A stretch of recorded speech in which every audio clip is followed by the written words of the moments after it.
જય મસીકી મિત્રો, praise the lord. પ્રભુ ઈસુ ખ્રિસ્તના સામર્થ્ય નામમાં આપ સૌને પ્રેમી સલામ. ફરી એકવાર પ્રભુની કૃપાથી આપણે નવા દિવસને જોઈ શક્યા છે. પરમેશ્વરનો આભાર માનીએ છીએ. આવો તો મિત્રો, આજના દિવસની આપણે શરૂઆત કરીશું પરમેશ્વરના વચનની સાથે. આજના મનનના માટે આપણે જોવા જઈ રહ્યા છે યશાયા પ્રબોધકનું પુસ્તક 49 અધ્યાય અને 15 કલમ. હું તમારા માટે વાંચીશ, આપણે સાંભળીશું.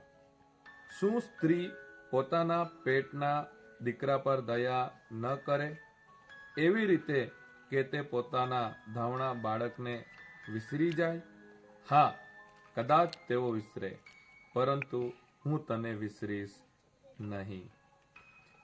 મિત્રો, ઘણી બધી વખત જીવનમાં આપણાને એવો પ્રશ્ન આવે છે કે મારી કોઈ ચિંતા કરતું નથી, મારા વિશે કોઈ પણ વિચારતું નથી.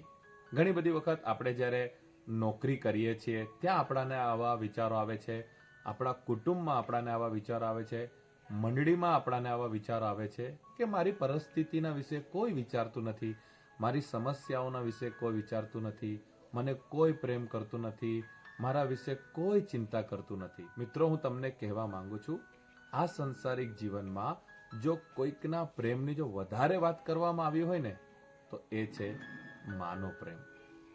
સંસારમાં બધા જ કવિઓએ પણ માના પ્રેમ વિશે વધારે લખ્યું છે. પણ આજનું વચન શું કહે છે?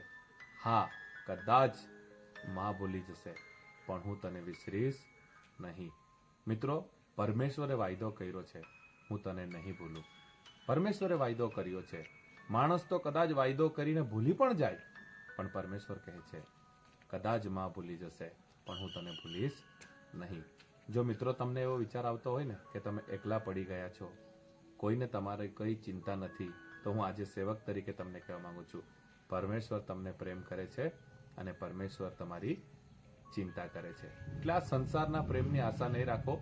આ સંસારમાં કોઈ ચિંતા કરે કે નહીં કરે, રાજાઓના રાજા, પ્રભુઓના પ્રભુ આપણા પરમેશ્વર આપણાને પ્રેમ કરે છે અને વાયદો કર્યો છે, હું તને કોઈ પણ દિવસે વિસરીશ નહીં. પ્રભુ તમને આશીષ કરે. આવો આપણે પ્રાર્થના કરીશું. પરમેશ્વર પિતા પ્રભુ, આજના દિવસના માટે અમે તમારો આભાર માનીએ છીએ. આજના વચનના માટે અમે તમારો આભાર માનીએ છીએ. આજના મોર્નિંગ મનના સેશનમાં જો કોઈક ભાઈ બહેનને એવું લાગતું હોય કે હું એકલો છું, હું એકલી છું, કોઈ મારી ચિંતા નથી કરતું, કોઈ મને પ્રેમ નથી કરતું, તો આજનું વચન એ વ્યક્તિના માટે પ્રોત્સાહન બને, ઉત્તેજનનું કારણ બને અને આજે અમે બધા જ વચન પ્રમાણે સમજી શકીએ પરમેશ્વર અમને કદી પણ છોડી દેશે નહીં. પરમેશ્વર અમને પ્રેમ કરે છે. તમારા વચનના માટે આભાર. આજના દિવસની અમે શરૂઆત કરીએ છીએ, તમારા હાથોમાં સોંપાઈએ છીએ. અમારા પરિવારને, અમારી જરૂરિયાતોને અને આજે જે તે કાર્યમાં અમે રહીશું, તમારા હાથોમાં અમે સોંપીએ છીએ. તમારી કૃપા અને સુરક્ષા આમ સર્વ પર તમે બનાવી રાખજો. પ્રાર્થના પ્રભુ ઈસુના સામર્થ્ય નામમાં માંગીએ છીએ. આમેન. થેન્ક યુ મિત્રો. ફરી એકવાર હું આપ સૌનો આભાર માનું છું. તમે મોર્નિંગ મનના સેવામાં જોડાયા છો. ચોક્કસ તમારા મિત્રોની સાથે આ વિડીયોને તમે શેર કરશો. પ્રભુ તમને આશીષ કરે.